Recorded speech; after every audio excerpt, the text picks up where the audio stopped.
السلام علیکم عزیز طلباء و طالبات، میں غلام جعفر پنجاب کالج عبدالحکیم کے شعبہ اردو سے آپ سے مخاطب ہوں۔ آج کے لیکچر میں ہم نظم اسلامی مساوات پڑھیں گے۔ اس میں سب سے پہلے جو ہے اسلامی مساوات کا جو پس منظر ہے اس کے متن کا وہ پڑھیں گے، اس کے بعد شاعر کا تعارف اور پھر تشریح کی طرف آئیں گے۔ اسلامی مساوات نظم کا یہ جو ہمارے مرتبین نے عنوان بنایا ہے وہ اسلامی مساوات ہے۔ شاعر اس کے ہیں مولانا الطاف حسین حالی۔ اب یہ دیکھیے عزیز طلبہ کہ الطاف حسین حالی نے جو یہ نظم لکھی تھی اس کا پس منظر کیا ہے؟ یہ ان کی ایک طویل نظم ہے۔ اس نظم کا عنوان ہے مد و جزر اسلام۔ مد و جزر اسلام میں کیا ہے؟ اس میں مسلمانوں کا شاندار ماضی اور تاریک حال بیان کیا گیا ہے، اور پھر شاندار ماضی کے اسباب اور اس تاریک حال کے جو وجوہات ہیں ان کو بیان کیا گیا ہے۔ یہ نظم طویل نظم ہے، مختلف عنوانات ہیں اس میں۔ آپ صلی اللہ علیہ وآلہ وسلم کے زمانہ سے یا نبوت سے قبل کا جو زمانہ تھا ان کو اشعار میں بیان کیا گیا ہے۔ پھر آپ صلی اللہ علیہ وآلہ وسلم کی بعثت کے بعد کے جو مناظر ہیں یا وقت ہے اس کو بنایا گیا ہے۔ آپ صلی اللہ علیہ وآلہ وسلم دین کی تبلیغ کے لیے دین کی جو تبلیغ کی اور ان مراحل کو بیان کیا گیا ہے۔ پھر احکام شریعت بتائے گئے ہیں، اور پھر جو خلافت ہے آپ صلی اللہ علیہ وآلہ وسلم کے بعد خلفائے راشدین حضرت ابوبکر، حضرت عمر، حضرت عثمان، حضرت علی المرتضیٰ رضی اللہ تعالی عنہ، ان کو بیان کیا گیا ہے۔ اب یہ جو ہمارے ہاں نظم لی گئی ہے یہ ان کا ایک عنوان نمبر ہے 14، یہی مقدور مسلماں۔ اس سے یہ اخذ کیے گئے ہیں پہلے 6 بند، ان سے اخذ کیے گئے ہیں، یعنی اس عنوان سے 7واں بند جو اس نظم کا اخذ کیا گیا ہے وہ محبت خلق اللہ سے کے عنوان سے ایک ہے وہاں اشعار، ان سے یہ اخذ کیا گیا ہے۔ ان کو ملا کے ہمارے مرتبین نے اس کا نام عنوان جو رکھ دیا وہ اسلامی مساوات رکھ دیا ہے۔ مجموعی طور پر اسلامی مساوات میں جو بیان کیا گیا ہے وہ قوموں کے عروج و زوال کی داستان بیان کی گئی ہے، اور اس کی وجوہات بیان کی گئی ہیں کہ قوموں کے اوپر عروج کب ہوتا ہے اور قومیں زوال کا شکار کب ہوتی ہیں۔ اب یہ اسے مسدس حالی بھی کہتے ہیں، تو مسدس کی تعریف بھی آپ دیکھیں، کیونکہ یہ جو مسدس اس کی تعریف کیا ہے کہ یہ ہر بند 6 مصروں پہ مشتمل ہوتا ہے۔ ہر بند جو ہے مسدس کا وہ 6 مصروں پہ مشتمل ہوتا ہے۔ پہلے 4 مصرے جو ہوتے ہیں وہ آپس میں ہم قافیہ اور ردیف ہوتے ہیں، آخری 2 مصرے وہ بھی آپس میں ہم قافیہ و ہم ردیف ہوتے ہیں۔ یہ تھا اس کا کہ اسلامی مساوات نظم کا جو متن کا جو پس منظر ہے وہ ہم نے بیان کیا ہے۔ اب اس کے بعد آتے ہیں اس کے شاعر جو مولانا الطاف حسین حالی ہیں ان کے تعارف کی جانب۔ الطاف حسین حالی 1837 میں پانی پت میں پیدا ہوئے۔ ادبی تعارف جو ادبی حوالوں میں حلقوں میں جو ان کا تعارف ہے وہ تو ایک اعلیٰ تعارف ہے۔ شاعر بھی باکمال ہیں اور سوانح نگار بھی مستند ہیں۔ اس کے علاوہ جو اردو شاعری کا جدید اردو شاعری کا جو رخ متعین کیا ہے وہ بھی ان کی ایک کتاب ہے، اس کا بھی آپ کو بعد میں بتائیں گے۔ تو اس حوالے سے بھی یہ نقاد کے طور پہ بھی مشہور ہیں۔ ان کی شاعری میں مجموعی طور پر جو ان کی شاعری ہے اس میں حزن و ملال کی کیفیت ہے، یعنی جو یہاں اسلامی مساوات میں ہے جس طرح کا ایک مجموعی طور پر ایک قوم کا غم بیان کیا گیا ہے، ایسا ہی ان کے اوپر، اور اس کی وجوہات بھی بتاتے ہیں۔ ان کی شاعری میں عموماً جو ناصحانہ انداز ہوتا ہے، پند و نصیحت، اس کے بعد یہ ہے کہ ان کے اندر قوم کی اصلاح کا جذبہ ہے جو ان کی شاعری میں پایا جاتا ہے۔ قومی و ملی درد مندی ہے، اور انہیں اردو کے جو عناصر خمسہ ہیں یہ بھی کہا جاتا ہے، یعنی 5 عناصر جو ہیں ان میں سے ایک کا نام مولانا الطاف حسین حالی بھی ہے۔ اب اوپر والے جو موضوعات ہیں وہ یعنی ان کی ایک جو ذہن سازی ہے وہ دیکھیں جی، یہ حافظ قرآن ہیں، مولانا الطاف حسین حالی حافظ قرآن بھی تھے، اور خاندان کے لحاظ سے بڑا عالی نسب ہے ان کا، کہ والد کی طرف سے جو سلسلہ نسب ہے وہ حضرت ابو ایوب انصاری سے ملتا ہے، اور جو ان کی والدہ کی طرف سے ہے وہ شجرہ نسب سادات الشہداء سے ہے۔ یہ انہوں نے 17 سال کی عمر میں عربی، فارسی اور صرف نحو کی تعلیم حاصل کر لی تھی۔ 17 سال کی عمر میں ان کی شادی ہو گئی تھی۔ ابھی ان کے اندر جو شعری ذوق پروان چڑھا ہے وہ ابراہیم ذوق کے بچوں کے یہ ٹیوٹر اطالیق مقرر ہوئے تو ان کی صحبت سے ان کا جو ایک ذوق شعری ذوق پروان چڑھا۔ پھر اس کے بعد یہ غالب کے بھی شاگرد رہے، انہیں غالب کے شاگرد ہونے کا بھی اعزاز حاصل ہے۔ 1857 میں یعنی جب انگریزوں نے قبضہ کیا ہندوستان پہ تو اس وقت یہ دیگر شعراء بھی مختلف جو دلی سے دیگر علاقوں میں یا دیگر شہروں میں ہجرت کر گئے تھے، کچھ لکھنؤ میں اور کچھ کہیں، تو الطاف حسین حالی بھی دہلی سے لاہور تشریف لائے۔ 1904 میں انہیں شمس العلماء کا خطاب ملا۔ ان کی جو مشہور کتب ہیں، مقدمہ شعر و شاعری ہے جس کا ہم یہاں بتا رہے تھے نقاد کے حوالے سے، کہ انہوں نے جو آنے والے شعراء ہیں ان کے لیے انہوں نے ایک منازل متعین کی ہیں۔ سوانح نگار کے حوالے سے حیات السعدی ہے، حیات جاوید ہے، اور یادگار غالب ہے، اور اس کے یہ طویل نظم جو ہے مسدس حالی بھی ہے۔ یہ تھی ان کا ایک ادبی اور شخصی تعارف۔ اب ہم آتے ہیں اپنی نظم کی جانب۔ اسلامی مساوات کا پہلا بند دیکھیے۔ کسی قوم کا جب الٹتا ہے دفتر تو ہوتے ہیں مسخ ان میں پہلے تونگر، کمال ان میں رہتے ہیں باقی نہ جوہر، نہ عقل ان کی ہادی نہ دین کا رہبر، نہ دنیا میں ذلت نہ عزت کی پرواہ، نہ عقبہ میں دوزخ نہ جنت کی پرواہ۔ یہ پہلا بند تھا اسلامی مساوات کا۔ اس میں الطاف حسین حالی قوموں کے عروج و زوال کی داستان بتا رہے ہیں کہ جب کسی قوم کا دفتر یعنی ان کے اعمال، ان کے جو افعال ہیں وہ جب الٹنا یعنی جب وہ زوال پذیر ہوتی ہے تو اس کے اسباب کیا ہیں۔ اقبال نے بھی بتائے ہیں ایک شعر میں، میں آپ کو بتاتا ہوں کہ تجھ کو بتاؤں تقدیر امم کیا ہے، تجھ کو بتاؤں تقدیر امم کیا ہے، شمشیر و ثنا اول طاؤس و رباب آخر۔ اقبال کے نزدیک یہ تھے، اور اس سے بھی اقبال بتائیں یا حالی بتائیں، ان دونوں کے جو قوموں کے عروج و زوال کا جو اسباب اور ان کا ماخذ جو بتاتے ہیں وہ قرآن ہے۔ تو کیا بتاتے ہیں کہ جب کسی قوم پر تباہی آتی ہے تو امراء جو ہیں یعنی امیر لوگ، ان کی حالت بگڑی ہوتی ہے، ان میں کوئی خوبی اور کمال باقی نہیں رہتا، نہ عقل ان کی رہنمائی کرتی ہے نہ وہ دین سے رہنمائی لیتے ہیں۔ دین ان کی رہنمائی کرتا ہے لیکن وہ دین سے رہنمائی لینا نہیں چاہتے۔ دنیا میں عزت اور ذلت اور آخرت میں جنت اور دوزخ کی پرواہ نہیں رہتی۔ یعنی وہ امراء جو ہیں وہ دولت نشہ میں یوں مست ہو جاتے ہیں کہ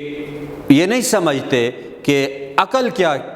عقل بھی ان کی کوئی رہنمائی نہیں کرتی، کیونکہ سب سے بڑی بات یہ خوشامدی لوگ جو ہوتے ہیں وہ ان کو خراب کرتے ہیں، یا وہ ان کا ذہن اس وقت خوشامد پسندانہ بن جاتا ہے، اور پھر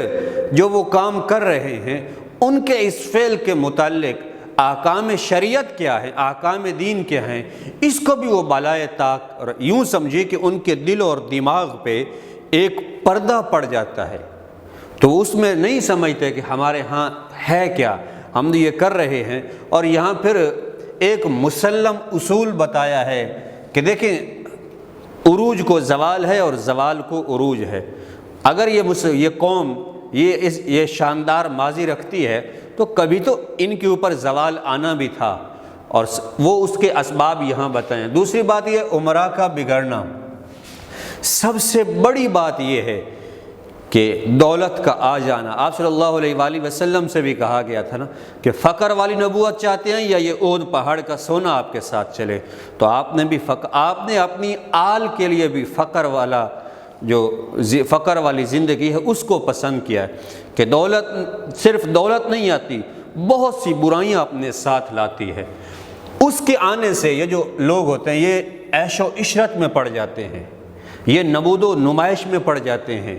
یہ اپنی جو خواہشات ہوتی ہیں نفسانی اور جنسی خواہشات ان میں پڑ جاتے ہیں، اور پھر یہ کوئی کام بھی کرتے ہیں تو وہ نمود و نمائش کے لیے کرتے ہیں، نمود و نمائش کے بغیر دین اور اللہ کی رضا کے لیے ان کے کام کم ہوتے ہیں۔ شہرت ان کا مقصد بن جاتا ہے، ذہن ان کا خوشامد پسندانہ بن جاتا ہے، عقل اور دین سے یہ بری ہو جاتے ہیں کہ عقل ان کے لیے کیا کہتی ہے،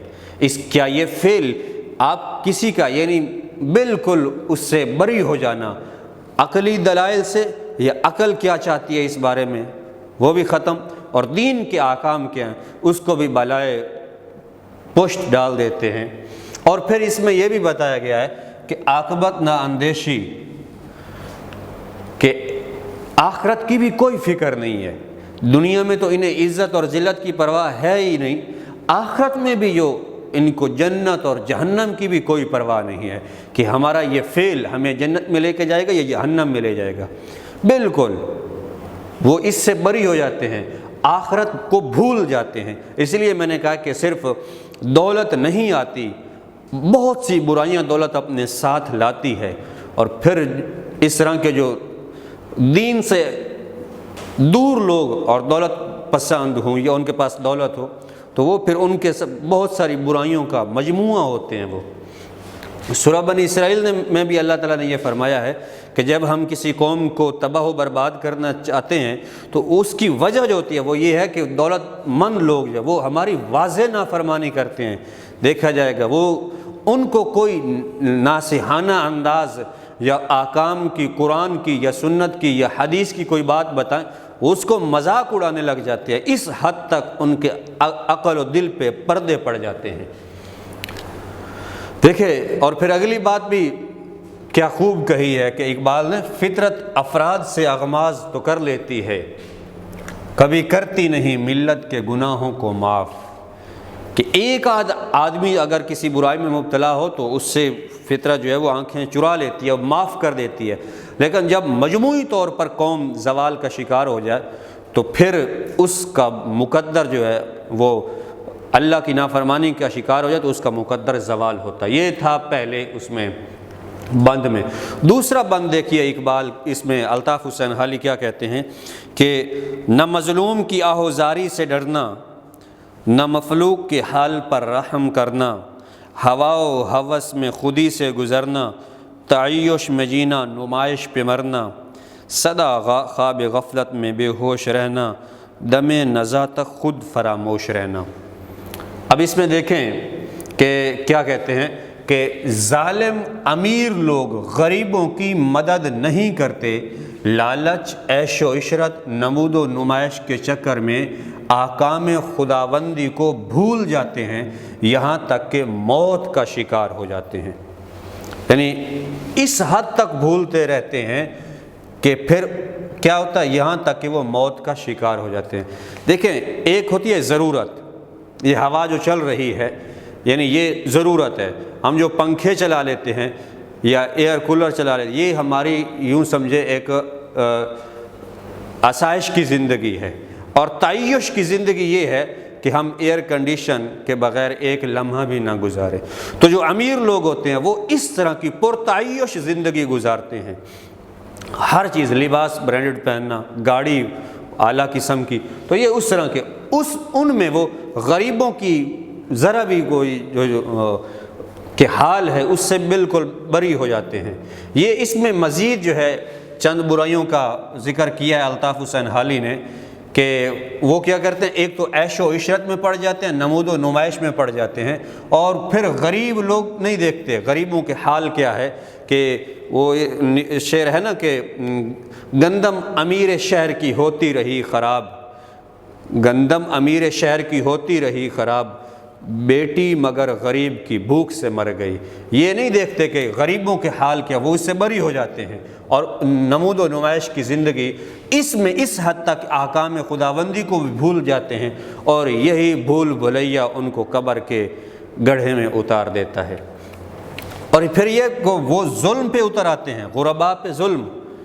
یعنی آپ دیکھ لیں جو سرمایہ دارانہ، اس لیے میں کہتا ہوں کہ جو سرمایہ دارانہ نظام ہے یا سرمایہ دار ہیں، یہ ہمارے معاشرے کی ناسور ہیں، اور یہ اپنے عیش و عشرت کے لیے اور اپنی نمود و نمائش کے لیے یہ ہر راستے سے غریب پہ حملہ کرنے والے ہیں۔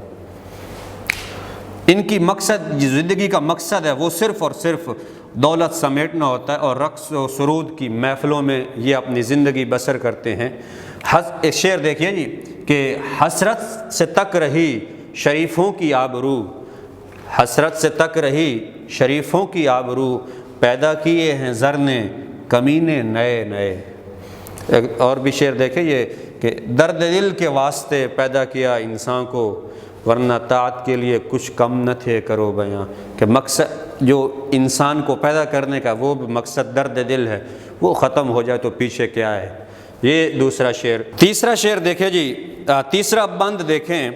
کہ پریشاں اگر کاج سے ایک جہاں ہے تو بے فکر ہیں کیونکہ گھر میں سما ہے، اگر باغ امت میں فصل خزاں ہے تو خوش ہیں کہ اپنا چمن گل فشاں ہے، بنی نوع انسان کا حق ان پہ کیا ہے، وہ ایک نوع بشر سے جدا ہے۔ یعنی ایک تو یہاں لفظ جو سما آیا ہے یہ وہ منظر نہیں ہے بلکہ یہ سامان والی اس میں آیا ہے، لیکن شعر کے وزن کو برقرار رکھنے کے لیے انہوں نے اور اس میں خوبصورتی پیدا کرنے کے لیے، حسن پیدا کرنے کے لیے سما لکھا۔ اب اس میں کہتے کیا ہیں کہ امیر لوگ مست حال ہوتے ہیں، وہ قوم اور زمانے کی کیفیت سے بے نیاز رہتے ہیں، لگتا ہے وہ انسانوں سے الگ کوئی اور ہی جنس ہیں، یعنی وہ انسان ہے ہی نہیں، وہ لگتا ہے کوئی آسمان سے اتری خلائی مخلوق ہوتے ہیں۔ وہ کہ وہ کیا کرتے ہیں، انہیں نہیں پتہ کہ مجموعی طور پر قوم کیا، وہ یہ سمجھتے ہیں کہ بس ہمارے ہاں ہماری زندگی پرتعیش گزر رہی ہے، لوگ بھوک سے مر رہے ہیں، لوگ فاقوں سے مر رہے ہیں، لوگ خودکشیاں کر رہے ہیں، کریں، لیکن یہ ہے کہ ان کی زندگی شاندار گزر رہی ہے، ان کے گھوڑے اور کتے مربع جات کھا رہے ہوں، لوگوں کے بچے جو ہے وہ بھوک اور کاس سے مر رہے ہوں، انہیں اس سے کوئی فکر نہیں ہوتی، وہ صرف یہ سمجھتے ہیں کہ ہماری زندگی تو پرتعیش گزر رہی ہے، کیونکہ وہ کیڑے مکوڑے سمجھتے ہیں کہ یہ جو عام یہ غرباء ہیں یہ تو کیڑے مکوڑے ہیں، انسان تو ہیں ہی ہم، ان کی یہ سوچ ہو جاتی ہے۔ اور پھر وہ کیا کرتے ہیں، پریشاں اگر کاج سے ایک جہاں ہے تو بے فکر ہیں گھر میں کیونکہ گھر میں سما ہے، اگر باغ امت میں فصل خزاں ہیں تو خوش ہیں کہ اپنا، اگر پوری قوم جو ہے وہ زوال کا شکار ہو گئی ہے تو وہ خوش ہیں کہ ہماری زندگی تو پرتعیش گزر۔ گل فشاں یہی ہے کہ ان کا باغ تو ابھی یعنی گل فشانی اس میں ہے، کیا مطلب ہے کہ اس میں تو پھول کھلے ہوئے ہیں، یعنی قوم سے بے نیاز، قوم کا درد ان سے، انسان کا درد، انسان کی محبت ختم ہو جاتی ہے، جس کے لیے اللہ نے وہی اوپر درد دل پاس وفا جذبہ ایماں ہونا، آدمیت ہے یہی اور یہی انسان ہونا، کہ یہ ہمارے دل میں درد انسانوں کا درد ہو، ان سے محبت ہو، یہی تو انسانیت ہے۔ اگر انسانیت نکل جائے تو پیچھے کیا رہ گیا؟ یا یہ کہ یعنی ان کا غرباء سے تعلق ختم ہو جاتا ہے کہ وہ اپنی جو چیزیں ہوتی ہیں وہ بعض اوقات یہ بھی ہوتا ہے، یعنی اس میں سارے سرمایہ دار آ جاتے ہیں، تاجر بھی، وہ اس حد تک چیزیں سٹاک کر لیتے ہیں کہ بعد میں مہنگے داموں بیچیں گے۔ وہ اوپر والا شعر یہاں بھی لکھ سکتے ہیں آپ کہ گندم امیر شہر کی ہوتی رہی خراب، بیٹی مگر غریب کی فاقوں سے مر گئی۔ یہ اس نظم کے 3 بند اس لیکچر میں ہم نے مکمل کیے ہیں، چوتھا بند جو ہے وہ انشاءاللہ کل سے اگلے لیکچر میں شروع کریں گے۔